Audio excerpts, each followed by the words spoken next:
First of all, good morning. Thank you very much for coming to the proof station here in near Mechelen. And I would like to welcome you here and start the presentation. This is the first kind of FRAVEBOT Days that we are ever organizing. We are here for 3 days. This is the last day, and also we have, I would say, the highest participant, the most participants. There is also some people online. So first, I will say some organizational thing before proper introduction. There is some schedule, and we also have some people online with us. So please, those who are online, if you have any questions, there is a chat in the Google Meet. Please write down the questions, and Jacob here will let me know, and we will answer them. Also, today's schedule is right now there will be some welcome. I will tell you something about the FRAVEBOT startup. Then Pablo will present you something about FRAVEBOT Scout, and later Rick Clements from Proof Station will come. He will make short introduction about their activities, and he will also give you a greenhouse tour. Those online, unfortunately, cannot see right now the greenhouse tour, but no worries. We will make a video on a GoPro camera that we will later on share with you. There are some hygiene limitations, so we have to have a small camera that we can dip into the disinfection to use it. So no worries. We will try to send it during tomorrow, together with the presentation and some other materials from this presentation. And if you are online, please log in back to the Google Meet link and 12:30. That's when we will start with the introduction of data platform. I will tell you more about FRAVEeye device, and there will also be discussion. This is for the agenda, and now I like to start the introduction. My name is Matthijs Klenaar, and I'm a grower and one of the founders of the FRAVEBOT. I'm here with strong team of our FRAVEBOT. Here is Pierre Groosolten. Yes, my name is Pierre. I was asked by a colleague of Matthijs to help him get introduced into the Dutch market. Because I'm a former grower, I know a lot of people, also the old owners of the larger companies nowadays. So it's basically for introduction and try to help the next step in sales and develop product development. So, yeah. Also, this is Jakobos Paparakis here with us. He's a project manager. He's the one who takes care that every deadlines are met and everything is done in the correct way. There is also Pavel Baniek. He will later present you FRAVEBOT Scout. He's a sales manager, and if you would have any questions then about prices, you always have to ask him, not me. And also, I would like to, Rick is not here yet, but just to tell you, we are very grateful, or why actually we're here at the proof station for the talent. That's the official name, I believe. We are here because last year we had a green tech with Els Platforms, the director of this facility, and some other people. And we started a discussion about launching the robot as a research tool in a facility like this. And from the Green Tech, we had a couple of meetings and talks, and it all crystallized in February when we launched the FRAVEBOT here in these greenhouses. So the live demo, you will see our robot that is now used here as a research tool.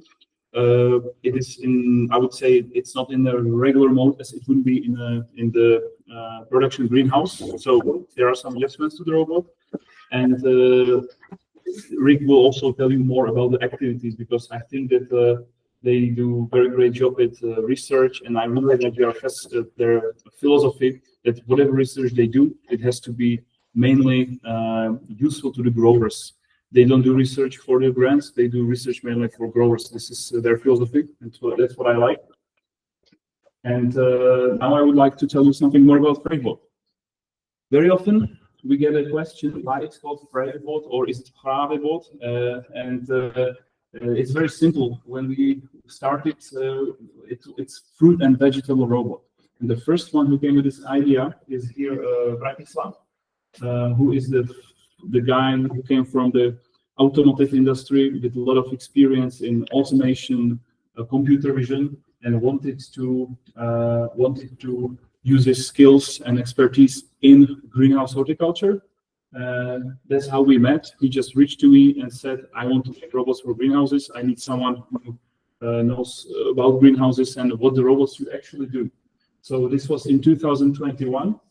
And by now we are around 15 enthusiastic people. We have people with a background in engineering, AI, automation, IT, software development, as well as IPM. And then I'm here, the grower for the plants. Excuse me. Yeah. Are you able to? Yeah, Yeah, no, it's fine. So I will show you a little bit about our beginnings. This is the first robot that we created. It was at our farm at FRAVEBot in the Czech Republic. And it was a robot that we wanted it to do everything, to check the flowers if they are pollinated, to harvest the fruits, to spray locally. So it was a kind of a proof of concept, and we soon learned that we cannot encounter on every challenge that the farmers are facing. So we started to specialize a little bit more. And what is important, in my opinion, is that the robot was from the first day was developed in the greenhouse for the growers, and small little details like not perfect rail pipes. There can be a little pothole in the concrete. We take all these things into account from the beginning of the development.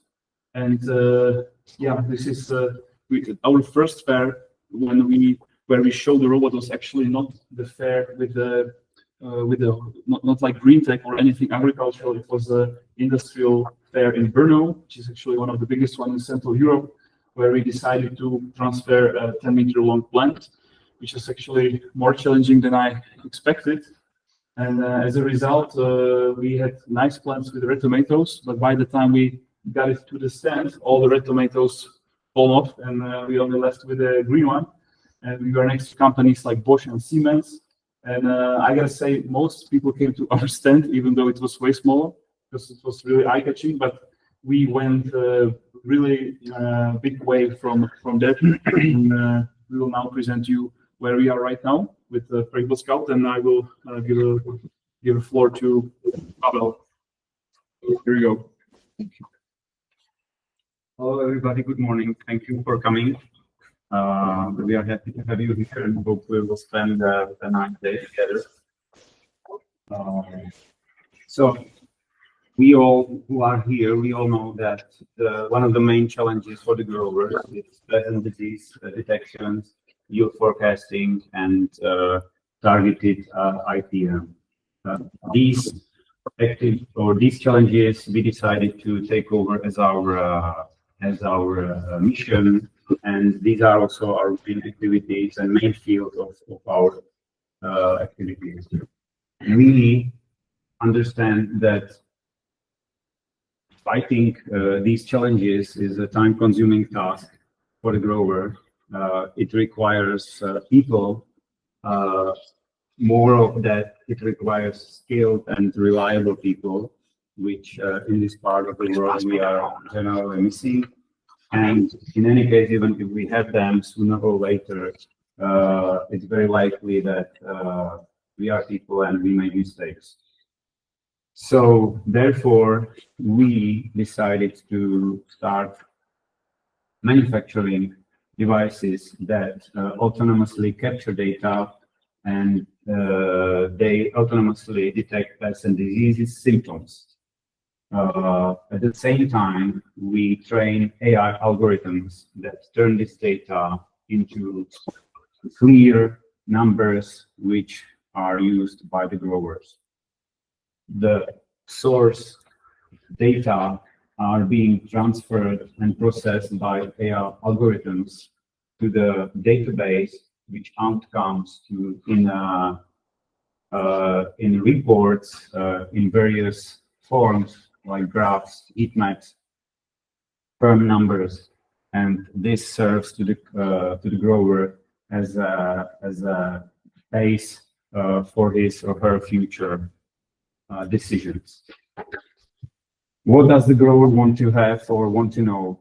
The grower wants to know and have the global overview what's going on in his or her greenhouse. This information or service can be provided to the grower by our FRAVEBot FRAVE Cloud data platform, in which the grower can see the trends, developments in the greenhouse. The grower can see either the whole picture and the trends comparing in times, or and at the same time can dive deeply into the very last detail and check the situation on particular row, particular position, see the detail of the leaf, fruit, stem, whatever. These source data are being obtained by our FRAVEBot Scout, which is an autonomous device, autonomous robot working in the greenhouse 24/7, without any need of other cooperation without. As it is autonomous, it doesn't need to be managed by other people. Here are the source data. Here are the examples of the source data taken from the FRAVEBot Scout. As you can see, we focus on symptoms of pests. We focus on diseases. We focus on fruit count and fruit quality. The second main mission of ours is yield forecasting, where we are using the same principles as at pest and disease detection. We use precise data taken from FRAVEBot Scout when we precisely count the fruits, and these data again are being transferred and processed by the AI algorithms to the general database, which outcomes in firm, hard data for the grower, and those are yield predictions for current week, next, and coming weeks. We distinguish several stages of ripeness. We can provide the grower with the global overview of the greenhouse, how much kilo per square meter can be harvested in particular part, and thus we give the grower information which gives him opportunity to sell the production with higher yield, let's say, financially. Looking at the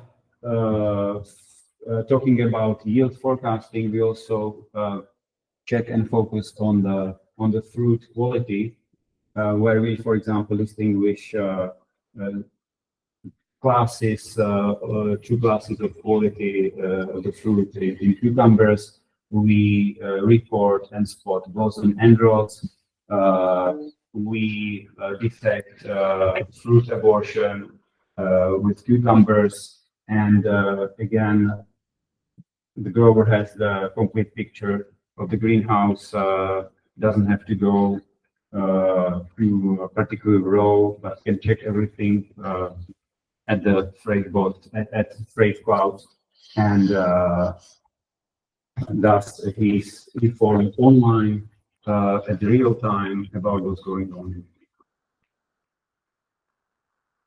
We want to use, for the future, we want to use the data and experience gathered, AI algorithms, and all the information received from the FRAVEBot Scout for further development of targeted beneficial applicator, which is connected closely with the FRAVEBot Scout, And at the same time, of course, when it's too late for biological protection, we would like to introduce also a spraying device which sprays the hotspots based on the information from the FRAVEBot Scout.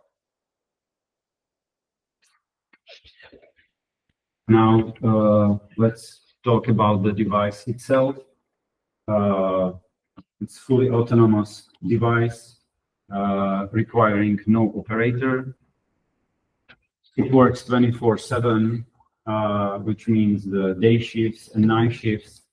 The day shifts, the idea and the reality is that the robot works with and in cooperation and collaboration with the human workers. So it does not require any changes with the strategies and with the working day of the greenhouse. Night shifts, again, it does not require presence of workers, and that then doesn't disturb the daily routine of the greenhouse. It navigates. Why it is possible? It is possible because it navigates by itself. Our latest development is RTK navigation, which is real-time kinetics GPS system. This system does not require any adaptations in the greenhouse. It does not require installations of RFID tags. It does not require any lines or guiding devices for the machine. The data taken by FRAVEBot Scout from the greenhouse, where it works all the time, basically, are transferred wirelessly to the secure server. The server is in the greenhouse. We are not talking about any cloud solution at this moment.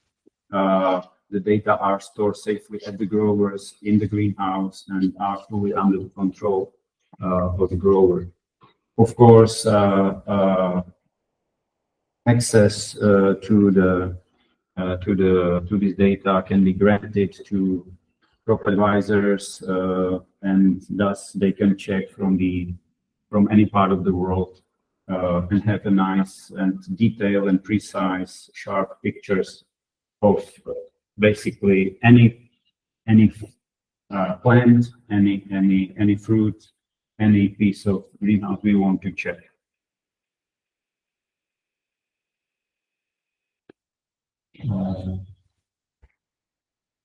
These source data, the image data, are being taken by high-resolution cameras, which scan 24/7 the greenhouse.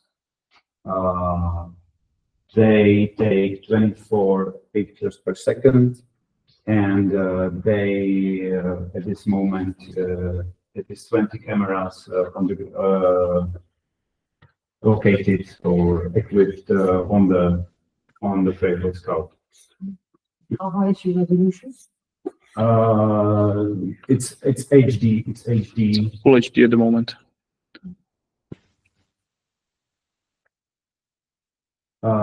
We are using certified safety features from automotive industry. As we mentioned, we have automotive industry background colleagues or co-founders, and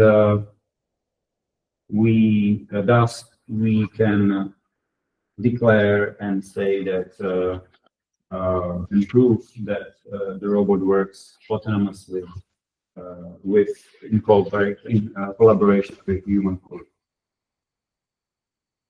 Also, this can be reached by LiDARs, which are also installed on the FRAVEBot Scout, and thus you can see and check in the greenhouse how the safety features work. So we don't need any bumpers or any other devices which would protect the crash. The FRAVEBot Scout stops automatically. As for charging, FRAVEBot Scout is using wireless induction charging. It is a charger placed in the greenhouse in any place. It is placed between the pipe rails, and FRAVEBot Scout finds the charger by itself when it's needed to be recharged, and the ratio of working hours and charging hours is basically 20 hours of working, 4 hours of charging.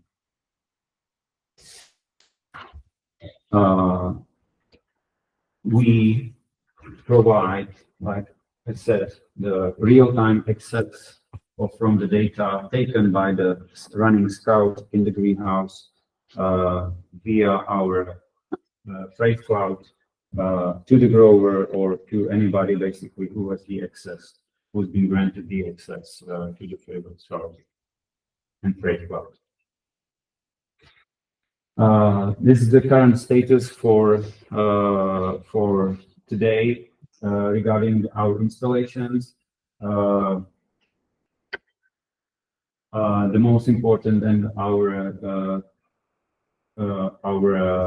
client is a grower in Slovakia. It's a tomato grower, 20 hectares, and our FRAVEbot Scout is running at his 4-hectare greenhouse with tomato.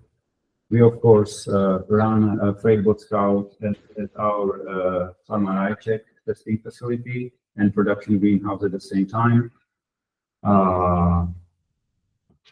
Another FRAVEbot Scout is operated at Agro Marisha, cucumber grower, and we are running this trial here at Mechelen proof station, of course, and we are in the initial phase with implementation project with the Dutch grower. So that's the current status for now.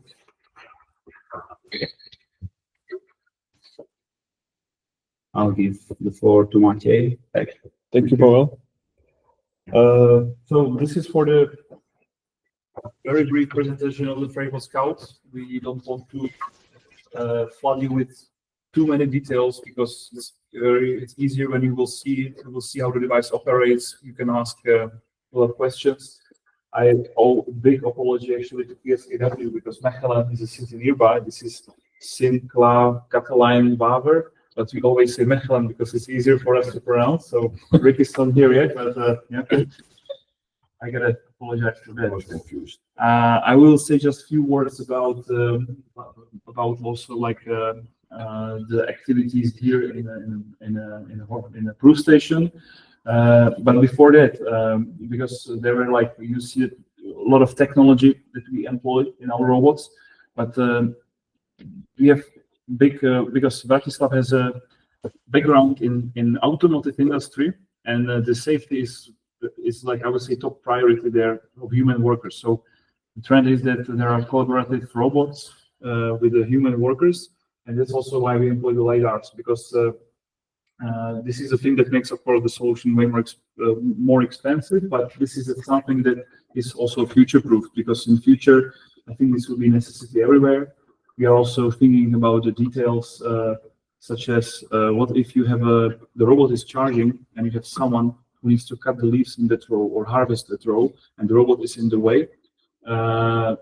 We figured it out during the first year when we were running in my greenhouse, where I'm also the growing manager, so I get a lot of phone calls from the workers. The robot is in our way, so this is, for instance, why we put a very simple display on the robot where the worker can just press one button and the robot will move to pre-programmed row, and then it can go back, so it's not blocking the work of the workers. And this is just a little bit to all the technology that we have, and. Here in Proof Station, I really like their approach that the research is oriented like for growers, and this is also a challenge for us to give our device to people who will put it under scrutiny to know if it will work for growers. So one of the things that we, in the long term, want to focus here on is comparing the robotic scouting and human scouting. because can the robot do as good job as a human? We are comparing two things that are not that easy to compare, because as you will see later, the robot can do way bigger sample than a human being. But human being can look at every little place, can take a look from the detail. So this is one of the projects that we are focused here on. Also, there are all sorts of LED lights used in a greenhouse horticulture, and we need to prepare our algorithms for that. So this is something that we are taking into account before the installations, because there are different wavelengths. It's all solvable by training the AI in a different way, but we just need to have the data, and there is no time to learn at the grower. And the last thing, as you saw in our installations, we are now presented. We are now active in cucumber crop. Tomato crop was the first one, and I would say it's now still the most important one for us. But we also did implementation to cucumbers, where we are also implementing all specific needs of the cucumber growers, because they're a little bit different than with the tomato growers. And last but not least, we also want to take a look into pepper. Especially Pierre is asking all because he's a former pepper grower. So when is the pepper coming? And this is something that we plan as well to do. Soon, Rick will join us to do presentation. I think we have like 10 minutes at the moment, and after his presentation, we will move straight to the greenhouse. So maybe if you have some question now, we can already start with some question, or if you want to grab a coffee. Or introduction of the people in the room, because that's what we did Okay. not do yet. Yeah. No problem. Yeah. So maybe if you just can say your name and from which. Maybe we can give it a microphone. Oh yeah. Since we are streaming it online, it cost a lot of travels in past two presentations, but I think we are doing very well. But I brought in fresh coffee for the people that like. Yeah, there's also fresh coffee, so please feel free to get coffee and please Wim. My name is Wim Roest. I'm working for FRAVE in Holland, and I'm involved with beef tomatoes. And there is an prognose for the production very important. Mm-hmm.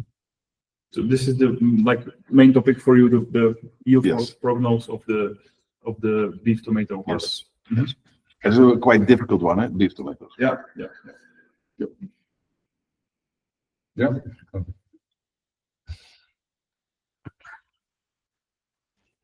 Pierre has told us since half a year, or since a little less than a year, involved in green bag for FRAVEBot, with introducing them in the Dutch market. Arjen Krijsman, working for FRAVE. It's a combination of monoculture plants and horticultura. I'm in the Syrian growing business, mainly for the camera of the sticky traps, but also very interested in prediction of growing and cover. My name is Martien. I am innovation manager at FRAVE. My name is Koen Bol, and I'm innovation specialist at FRAVE England. We've been in contact with FRAVEBot a month ago, I think, and I'm curious to see what's happening inside the greenhouse.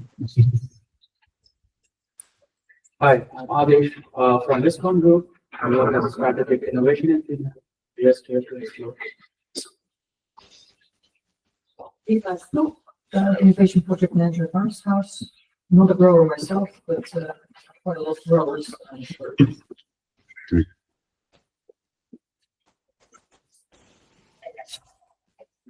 Okay. Thank you for your introductions. As we said, there are we have a couple of products now, and the main thing is let's say FRAVEBot Scout, but we also see that it's the greenhouse horticulture is not just about tomatoes and cucumbers; it's also about ornamentals. And this is also, we will in the afternoon present something more about automated sticky trap monitoring. And basically we see that there is a big demand for acquiring the data from the greenhouse autonomously and let's say as frequently as possible. And also there should be some automation in evaluating it, which recent developments with artificial intelligence helps a lot. And this is what we can do. And we have a lot of ideas, but what's the most important is what the growers need. And this is also why we are happy that we can have this meeting. And if you have any feedback, what actually interests you, what would you like to have, which tool would help you, that would be, this is something that we like to put in our lists. And then we are trying to figure out if we can help growers with that. So if you have any question now for the FRAVEBot Scout at the moment. Yeah, I'll maybe give you the microphone because since we are online, people also would like online to hear the questions and answers. First of all, I want to ask you from a safety certification point of view. Mhm. Do you already have like certifications in place or you are ready for certifications? Where we are using the certified LiDARs and we have the certification. So like CE, machine learning. I would have to ask when we are with the greenhouse visits. I will, because I'm more for a plant part, but I will figure it out and I will let you know. Okay, but the two LiDARs, they are in the one is in the back, one in the front, and it's the from the company Banner, and they are certified for collaborative work with humans. What's the IP rating of the robot? It's water resistant, meaning that the dripping from the condensation and dripping is it's designed so if it's basically we don't plan to take it out of the greenhouse. It should the main spot should be in the greenhouse, parking of the robot and everything. So if there is a dripping, this is something that the robot can handle with no problem. Okay. Can you explain a bit more on the data transfer because you have 24 frames, 24 images per second with 20 cameras. Yeah. If I'm doing my math right, you are collecting almost 24/7, more than 2 terabyte, 3 terabyte of data. Yes, yes. How does that work? I will check if there is some. Actually, you can see it here. There is an antenna on top. So the first idea was to have everything inside of the robot, but you will have to have very powerful computer that is actually not industrial grade. It's like more of a like regular gaming computer, I would say, inside of the robot. That also drains the battery a lot. So this was not an option. So we created wireless transfer. And now please really take it with a reservation because I'm a grower, but I think the regular Wi-Fi works on 2.4 gigahertz or 5, and this works, I think, 60 gigahertz. It's basically data transfer that is used between for sharing internet between two villages, for instance. So the data can be transferred. It's a high throughput data transfer, and we locate. This is like this piece is sending the data, and there are receivers. In our 1 hectare greenhouse, we have 2 receivers for 1 hectare, but it's also L-shaped greenhouse, so this also plays some role. And then it is sent to the receiver, and via cable it goes to the very powerful computer server that is located in the office of the grower, where usually the climate computer is, and the data is at the computer, and if you want to access it as a user, you basically always kind of connect to that computer. This connection is secured. We are using the protocols that are kind of up to date. Our developers will tell more. If there would be more questions on this, I would say we can then have a Google Meet on this separately with the developers if it would be interesting. Oh, sure. Mhm.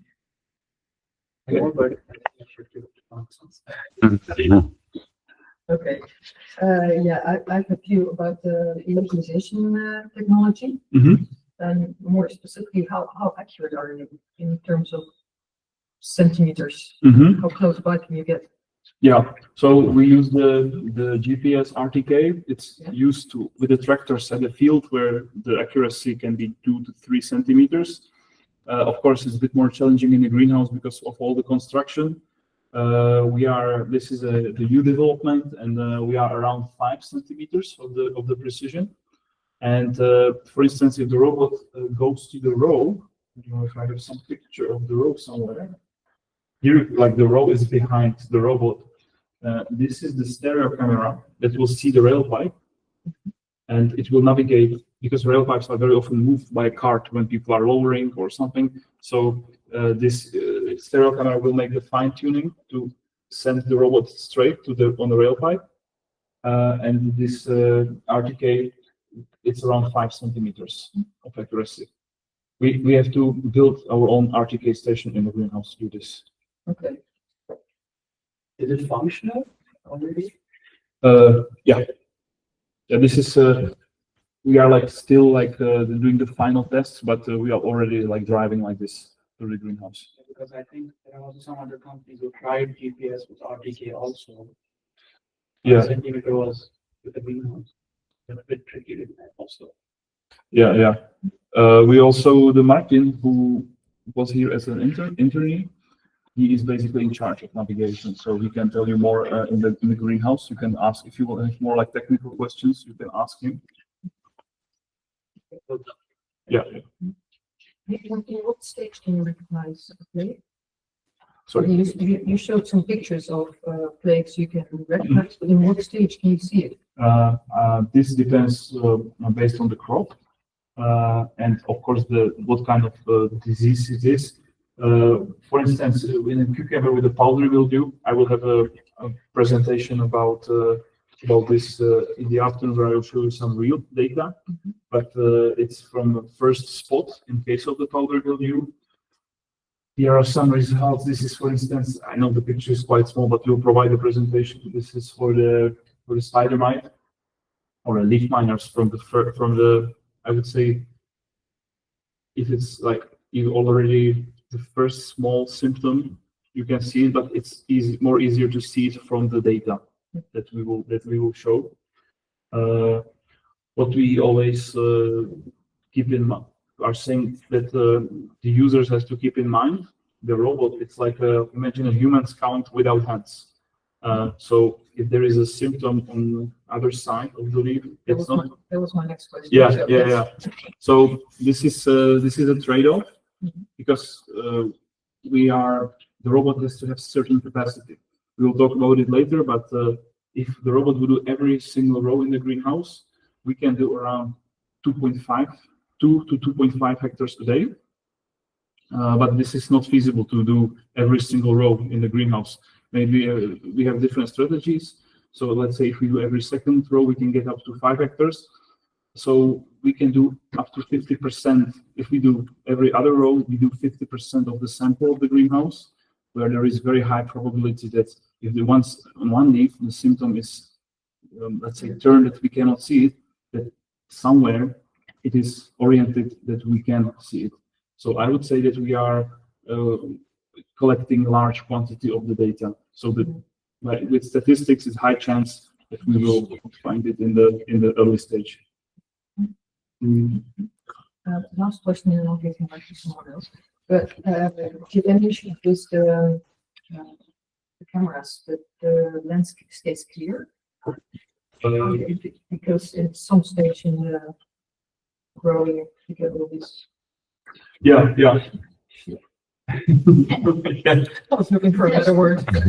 No, but it's the same with the FRAVEBot. People are asking how long the signature will last. I say, well, you have to look at it. If it's already full, you have to replace it. So if you use a common sense here, you have to time wipe it, because this is the tower and there are the cameras, and there are like under plexiglass, so you can basically you need to. We suggest that you people who use disinfection anyway on the robot, and then you have to wipe it. And also, like it's like with the glasses, if you do the bad job with polishing it, you won't see much. So it's the same with the robot, and you could see the blurry data. So you have to take care, maintain these things, and I would say that there is some maintenance on not maybe on daily basis, but on a weekly basis. And if you just see that the pictures are blurry, you have to go and clean the lines.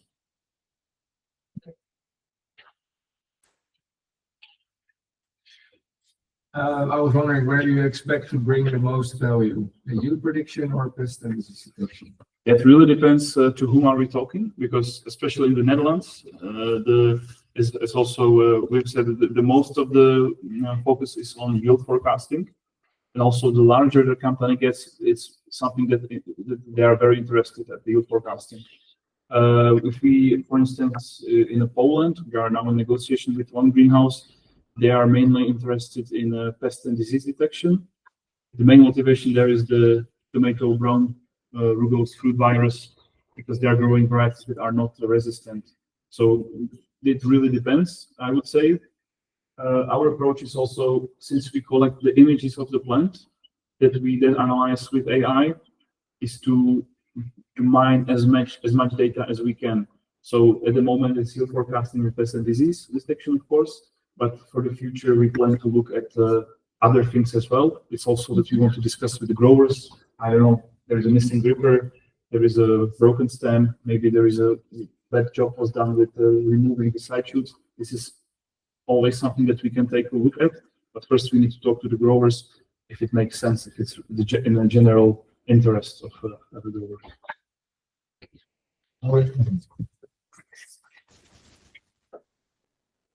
What do you do with all the pictures? Well, yeah, that's a good question. It's a lot of data, as you calculated.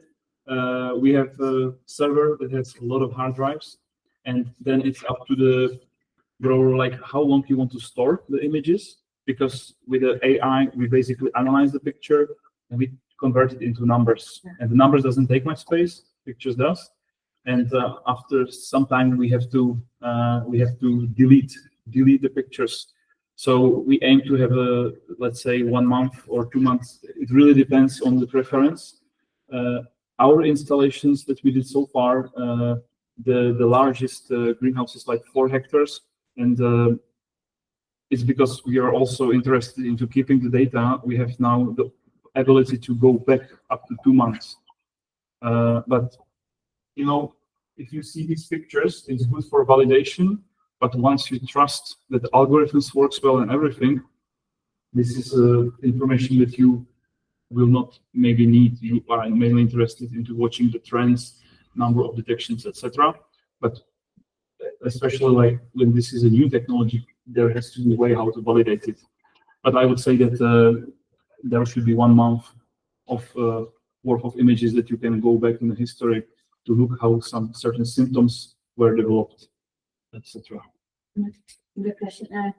So in tomato, you have a lot of different growth marks, of course.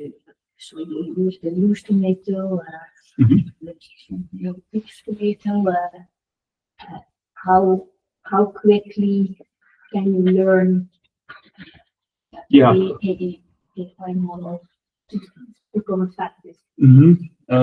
Yeah, we do. I would say that we, with every tomato, we check. We have certain algorithms for loose tomato, etc., and we check the accuracy of the training. And even if we go from one large round tomato to another variety, we still check it. If the algorithm get it well, then we retrain it. I would say that this is the implementation part would be roughly 1 month to do.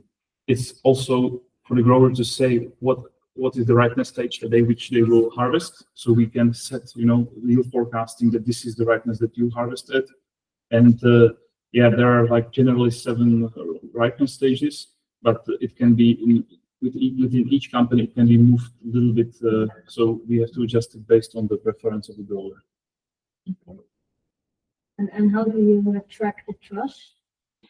Okay, this is yeah, good question. When the tomatoes are lowered, trusses are moved, and because we know that they are moved in certain way, they will not go like back. So we know that if the truss was in some location, the robot knows in which row and exactly which place in the row. And there is a machine learning algorithms that are looking for the similarities within within like 75 centimeters. So this is how we are tracking them. Okay, we have a rig here. So yes.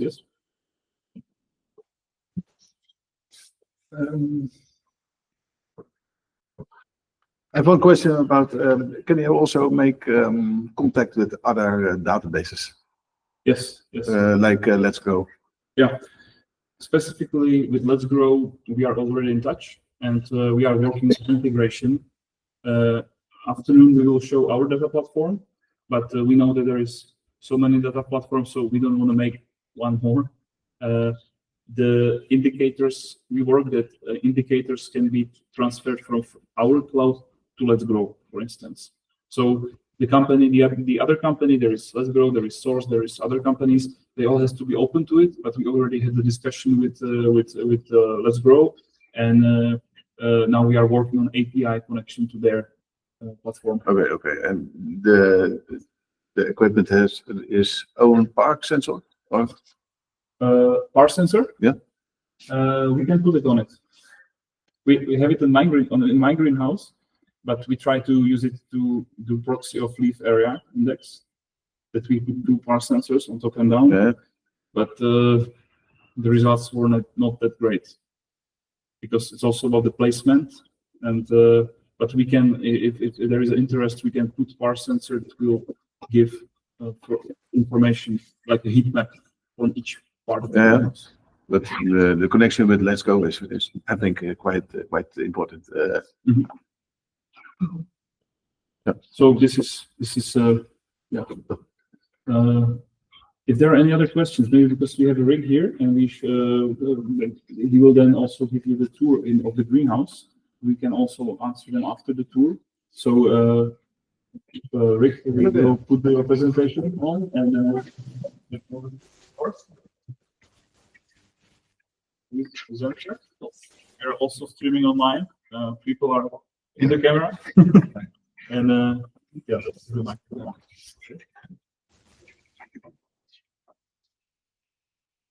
But it's not changing.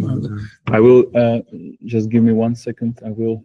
In the meanwhile, I will introduce myself as Rick Kruijmans. I'm coordinating the research in greenhouse works here at the research station for vegetable production in Sint-Katlijne Waver. So we are happy to host these workshops for FRAVEBOT. We're also happy to have a nice collaboration with them and evaluating their solutions in a practical setting here at Proefstation. That is also part of a new project that we have, but we will discuss it later on the tour.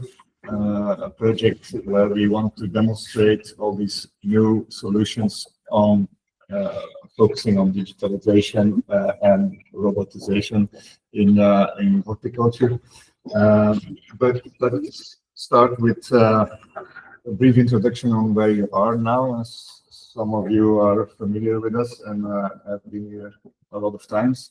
Some are probably new to our location. So what? It's a video, right? Yeah. Okay. So we are a research station. We are a non-profit organization, and we are not governmental. So we are an independent research organization led by growers, Flemish growers, also some of the Netherlands, but all in who have an interest in this region and the close collaboration that we have with the auction of the Lofta here in Mechelen. Yeah, and this region is in Flanders historically an important vegetable region. Started a long time ago. We were set for 60 years, and in that time it was mainly open field vegetables. We have a very nice sandy loam soil for vegetables here. But then in the 70s, also greenhouse crops came And so now it's also a region with a lot of greenhouse crops. You see our greenhouse infrastructure of small 2 hectares with a lot of compartments. We will see it on the tour, but we have very small compartments for doing cage trials with insects. But we also have larger compartments of about 800 square meters. Growers that's small, for researchers that's really big. But that's the kind of compartments where we do a lot of variety trials or trials on energy saving or climate issues, and where you need a larger volume to have a uniform climate. So I already said we exist for 60 years. We have about 60 employees, and besides the 2 hectares of greenhouse crops, we also have 10 hectares of open field vegetables. And also important, we are a member organization as well. So 500 growers are an active member, and they follow our results. Also, they are embedded in the organization, these growers, and our board is mainly consists of growers.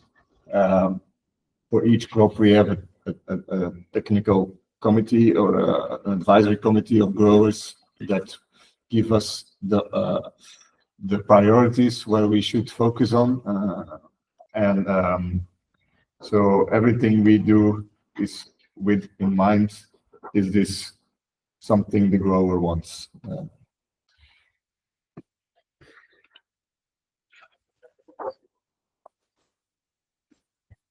So what do we do then? So we have applied research that we do. So not the early phase lab work. We focus on solutions that are already on the market or in the last phase of development. So we collaborate a lot with academic partners who do develop the new innovations, and we take them and see if they hold up in a practical setting. So that's what we want to be, the in between research in academics or R&D in companies and the grower. And so growers often say, seems nice, but test that at the research station at Ploegstason first, and then we will see what it's worth. So we do a lot of this applied research funded by public sources, so governments, where we apply for funding, competitive projects, but also a big part of what we do is contractual research. So one-on-one commissioned by a company or by a consortium of companies that give us a target to get data on, and for us that's also an important way of getting solutions for the growers in a fast way, because this public research often is the slower way, where you need to apply for a project, doesn't get approved, wait another year, try again. Also, it's public, so companies involved are not willing to go all in with sharing their newest findings and solutions. So for us, contractual research is also very important to get solutions to practice in a fast way. And then, of course, all our research needs to end up in the grower's greenhouse, and so we are focusing a lot on training them, getting them to see the results here, to do trials at their facilities so they can see firsthand how the things are working. And that's also an important aspect of what we do. In terms of topics, we're not focusing on specific topics. We do all the grower needs. So it's about the whole aspect of growing a good crop. We have a lot of focus on varieties, on how to grow in the best way, pruning strategies, substrates, climates, lighting trials, and so on. But also a lot of trials and projects on pests and disease control, because that's are often urgent problems from practice where we need to anticipate them. So from our public funded projects, I think 80% is about problems with pests and diseases. And then in the last years, there is a lot of other topics coming in, problems with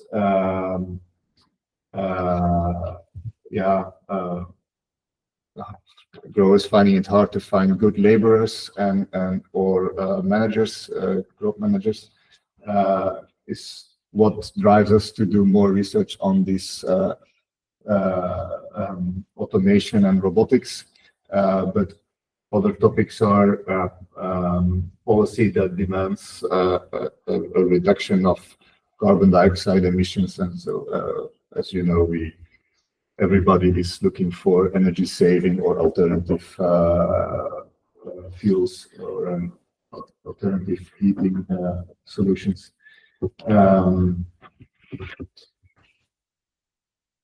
We will see that in real life for some of you.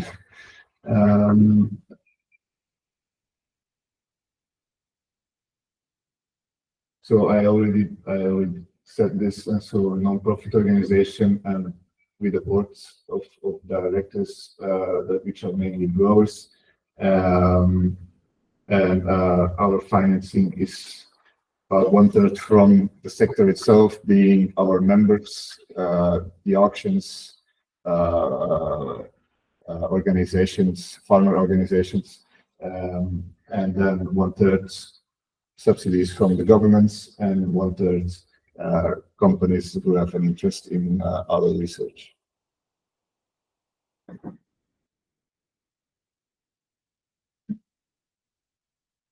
Maybe important, which crops do we focus on? We have not a lot of focus, let's say. We do all vegetables, I always say, but no strawberries and no potatoes, no ornamentals either. But we do all the rest. And maybe I need to add to this, in 2026, we are in a merger with the research center in Hoogstraten, in the north of Flanders. And so in 2026, we will be one organization called Harvestis. And then strawberries will be on this list also. Harvestis.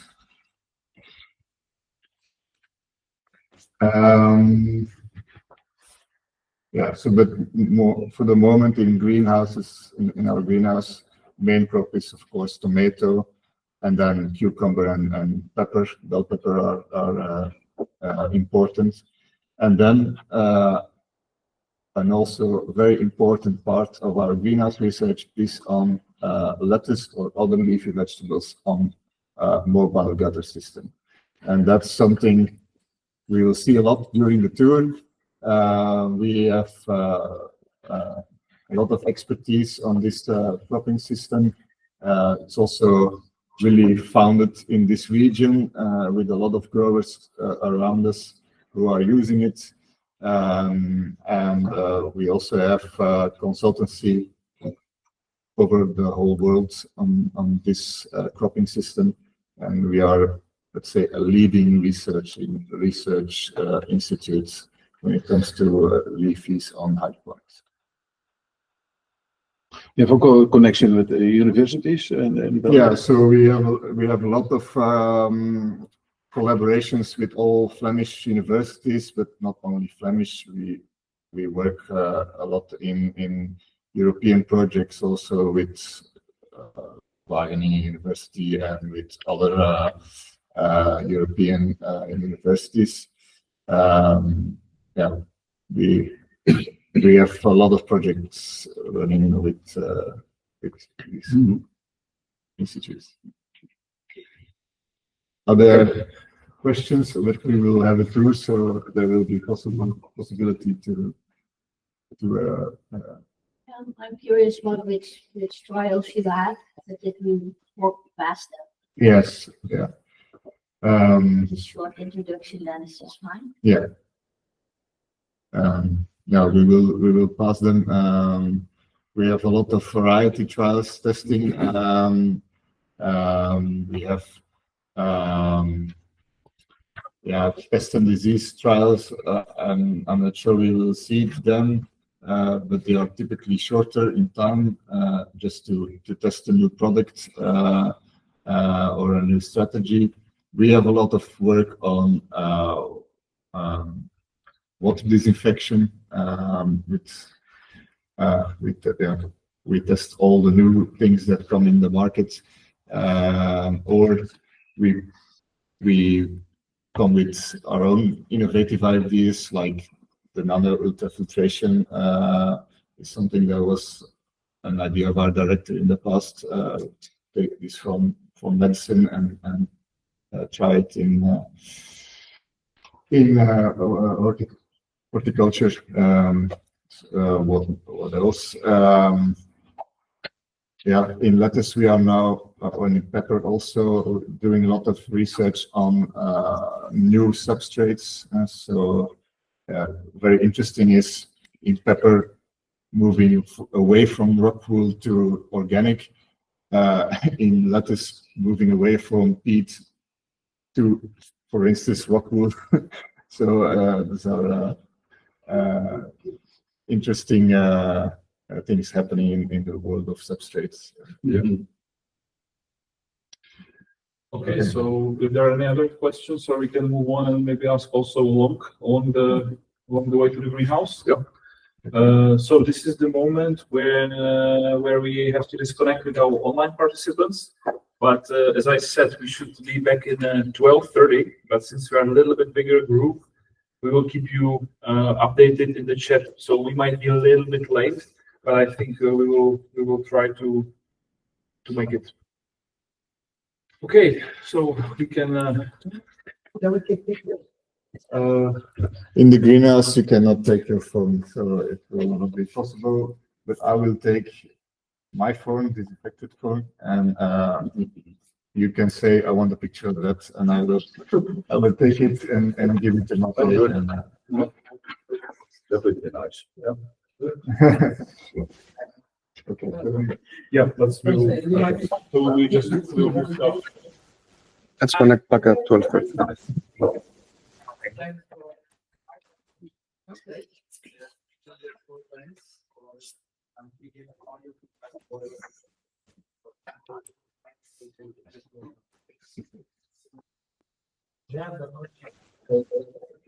Hoe is het leven?